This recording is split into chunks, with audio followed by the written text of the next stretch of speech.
अस्सलाम वालेकुम व आदाब नाज़रीन। इस वक्त हम जिला हॉस्पिटल किश्तवाड़ में हैं, जहां पर एक और मामला सामने आया है। इसको हम मेडिकल नेग्लिजेंस कहें या कुछ और कहें, क्योंकि मैं मेडिकल टर्मिनोलॉजी में इसमें जो एक्यूरेट वर्ड है मुझे नहीं पता है कि उसको क्या कहा जाए। लेकिन ज़िला हॉस्पिटल किश्तवाड़ हमेशा सुर्खियों में रहता है और ये एक ऐसा जो है वो जिसको जगलर वैन कहते हैं, ये वो बना हुआ है किश्तवाड़ के लोगों के लिए। और यहाँ पर हमेशा जब इस तरह के हालात होते हैं तो यहाँ पर लाइन आर्डर प्रॉब्लम जो है वो होती है। लेकिन आज पुलिस जो है वो यहाँ पर आई और उन्होंने सिचुएशन को टैकल किया। हालांकि यहाँ पर जो किश्तवाड़ के सोशल एक्टिविस्ट थे वो यहाँ पर आते रहते हैं और पुलिस ने जो है वो उनको भी जो है वो इस बात को लेकर रोका कि यहाँ पर लाइन आर्डर प्रॉब्लम क्रिएट ना करे। और कहीं हद तक पुलिस ने जो है वो सही बात कही है कि जब इस तरह की यहाँ सिचुएशन होती है तो फिर जब भी किसी तरह की कोई गड़बड़ी होती है उसको स्टार्ट की ज़रूरत होती है, तो बाद में जो है वो उसको कोई और ही हाईजेक कर लेता है। और जो लोग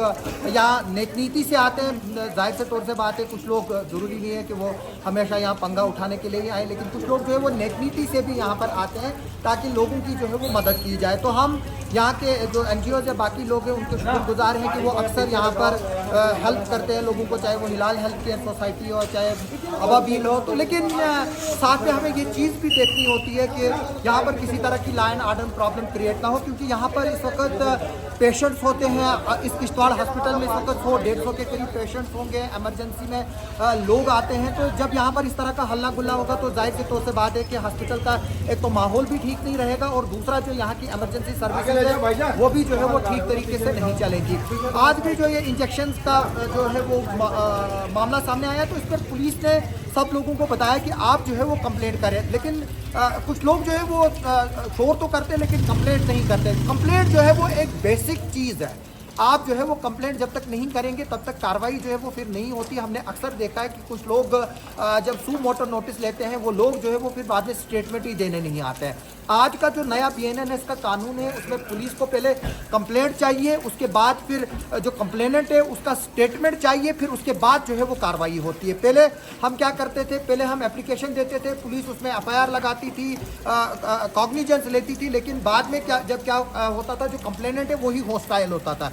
लेकिन अब वो चीज़ जो है वो जो नया BNNS का कानून आया है वो चीज़ अब बदल चुकी है और पुलिस अब तभी कार्रवाई करेगी जब उनके पास जो है वो कंप्लेनेंट हो। अदर देन जो कभी कभार मर्डर केस होता है, मर्डर केस जो है वो स्टेट का क्राइम है कि अगर कोई मरता है उसमें स्टेट जो है वो खुद जो है वो FIR करती है। लेकिन जो बाकी जितने भी क्राइम हैं उसमें जो है वो पुलिस को जब तक कंप्लेनेंट नहीं होगा तब तक वो क्राइम जो है वो उसमें FIR जो है वो रजिस्टर्ड नहीं होती है। तो ज़िला हॉस्पिटल किश्तवाड़ में भी मैं बताऊंगा कि यहाँ के स्टाफ का भी जो है वो सिर्फ इतना कसूर है कि वो यूनिफॉर्म नहीं लगाते हैं, यानी कि पता नहीं चल पाता, डिफ्रेंशिएट नहीं हो पाता है कि डॉक्टर कौन है, नर्स कौन है और पैरामेडिकल स्टाफ कौन है, स्टोर इंचार्ज कौन है। हालांकि हमें ये बताया गया कि जो यहाँ की जो नर्सें हैं उन्होंने ऑब्जेक्शन भी उठाई थी इन इंजेक्शंस की एक्सपायरी डेट को लेकर, लेकिन ये बताया गया कि इसमें अभी ये 6/2025 की एक्सपायरी है। मैं आपको बता दूं कि ये एक्सपायरी तब काम करती है जब आप मेडिसिन को प्रॉपर स्टोरेज करें। आज टेम्परेचर जो है वो काफ़ी ज़्यादा है, मैं लगातार पिछले दिनों से टेम्परेचर भी चढ़ा रहा हूँ। तो अगर आप ओपन टेम्परेचर में किसी भी मेडिसिन को रखें, अगर उसको 10 महीने भी एक्सपायरी हो तो वो तब भी ख़राब होगी।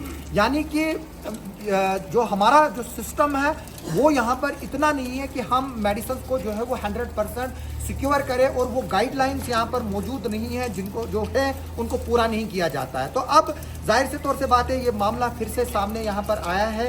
हालांकि डॉक्टर जो है वो इमरजेंसी में बैठा हुआ था, जो नर्सें हैं 4 में मिलकर आया उनसे। मेरी लोगों से रिक्वेस्ट है कि वहाँ पर नर्सों के साथ कुछ के साथ जो बदतमीज़ी की गई, मैं उनसे माफ़ी मांगता हूँ कि ये चीज़ें नहीं करनी चाहिए। हर चीज़ का जो है वो एक तरीका होता है कि हमें ये नहीं चाहिए कि हम जाकर फीमेल नर्सेज से यहाँ के स्टाफ के साथ हाथापाई करें, धक्कम धुक्की करें, गाली गलौज निकाले। हमें करना क्या चाहिए, हमें जो है वो सीधे कार्रवाई करनी चाहिए, कंप्लेंट करनी चाहिए ताकि एक्शन हो। जब जो असली चीज़ एक्शन की है हम उस पर नहीं जाते हैं तो बाद में जो चीज़ें हैं वो कुछ और जो है वो रंगत लेती है। तो ज़िला हॉस्पिटल किश्तवाड़ जो है ये नाम का हॉस्पिटल है, इसको रेफरल हॉस्पिटल कहते हैं। ये आज भी सब डिस्ट्रिक्ट हॉस्पिटल है, सिर्फ इसका बोर्ड जो है वो बाहर उस वक्त लगाया गया था जब यहाँ पर जल्दी में जो है वो डिस्ट्रिक्ट अनाउंस हुए थे। तो मेरी इस वीडियो के ज़रिए रिक्वेस्ट है गवर्नमेंट से कि वो यहाँ पर जो है वो ज़िला हॉस्पिटल में मेडिकल कॉलेज दे और फुल फ्लैज यहाँ पर जो है वो ज़रूरत है मेडिकल कॉलेज की। यहाँ पर कैंसर हॉस्पिटल था, उसको जो है वो नहीं बन पाया। वो किन वजूहात से बन पाया, क्योंकि यहाँ पर मैं फिर से बताऊँगा कि यहाँ पॉलिटिक्स जो है वो ज़्यादा हावी होती है। हमारे लोग इस बात पर नज़र रखते हैं कि हॉस्पिटल या कोई बड़ी एस्टेब्लिशमेंट हिंदू इलाके में बन रही है, मुस्लिम इलाके में बन रही है। कोई ये नहीं देखता है कि ये कहाँ बननी चाहिए, ज़मीन कहाँ मिलेगी, इसका हमें बेनिफिट का। सिर्फ यही देखते हैं कि ये हिंदू इलाके में बन रहा, मुस्लिम में बन रहा है तो सबोटाज करो इसको। जो हमारा कैंसर हॉस्पिटल था 3 बार उसके लिए जो है वो ज़मीन भी देखी गई, फाउंडेशन भी डाली गई, लेकिन बाद में सिर्फ इस वजह से सबोटाज हो गई कि कुछ लोगों के पॉलिटिकल इंटरेस्ट जो है वो उसमें जो है वो नहीं जो है वो फुलफिल हो रहे थे। तो इन चीज़ों को जो है वो देखने की ज़रूरत है। किश्तवाड़ के लोगों को अपने आप से ऊपर उठकर देखने की ज़रूरत है। और यहाँ पर जो हमारी फैसिलिटीज़ है, चाहे हमारी सड़कें हैं, हमारी ड्रेनेज है, हमारे हॉस्पिटल है, सिर्फ एक आवाज़ होनी चाहिए। चाहे वो NC का हो, कांग्रेस का हो, BJP का हो, नेशनल कॉन्फ्रेंस का, किसी का भी हो, चाहे हम हों एज ए मीडिया हो, एज ए सोशल एक्टिविस्ट हो, सबका एक ही जो है वो आवाज़ होनी चाहिए। यहाँ की हेल्थ फैसिलिटीज़ को जो है वो इम्प्रूव किया जाए। ये ना सोचा जाए कि हॉस्पिटल किस इलाके में बनेगा, किधर नहीं बनेगा, अब नीची साइड से बनेगा, ऊपर साइड से बनेगा, अब मेरी ज़मीन जा रही है वो नहीं जानी चाहिए, महलेदार की जानी चाहिए। तो इसमें जो है वो अथॉरिटीज़ देखे और यहाँ पर जो मेडिकल कॉलेज बनना है अब, क्योंकि जो सेंट्रल गवर्नमेंट है उन्होंने एक स्कीम निकाली है कि हर ज़िले में जो है वो अब मेडिकल कॉलेज होगा। तो हम उम्मीद करेंगे कि अगर जब तक वो स्कीम लागू होगी उससे पहले ही यहाँ पर गवर्नमेंट जो है वो मेडिकल कॉलेज अनाउंस करे और तब तक किश्तवाड़ ज़िला हॉस्पिटल का वो फुल फ्लेज हॉस्पिटल की जो एस्टेब्लिशमेंट है वो दे। यहाँ पर जो स्टाफ की कमी है, यहाँ पर जो पोस्टें क्रिएट करनी है वो करे, ताकि यहाँ पर जो हमारा जो हॉस्पिटल है वो पूरी तरह से चल पड़े। यहाँ पर हम देखते हैं एनेस्थीसिया की कमी होती है। यहाँ पर जो है वो अचानक ही जो है वो पेशेंट को कहा जाता है कि आप डोडा जाइए या जम्मू जाइए। फिर कुछ लोग जो है कश्मीर जाना चाहते हैं, उनको जो है वो फिर नया प्रोसीजर करना पड़ता है। हमारी जो NGOज़ हैं, मैं उनका शुक्रगुजार हूँ कि वो यहाँ पर करते हैं, काम करते हैं और लोगों की मदद करते हैं। लेकिन इसका मतलब ये नहीं है कि किश्तवाड़ में हॉस्पिटल में कोई भी आकर जो है वो लॉ एंड ऑर्डर प्रॉब्लम को क्रिएट करे। तो आप इस वीडियो को ज़रूर शेयर करें और इस पर कमेंट भी करें। और मेरी फिर से गुजारिश है कि जब भी इस तरह के हादसे होते हैं या इस तरह के इंसिडेंट सामने आते हैं तो कानून जो है वो अपने हाथ में कोई ना ले।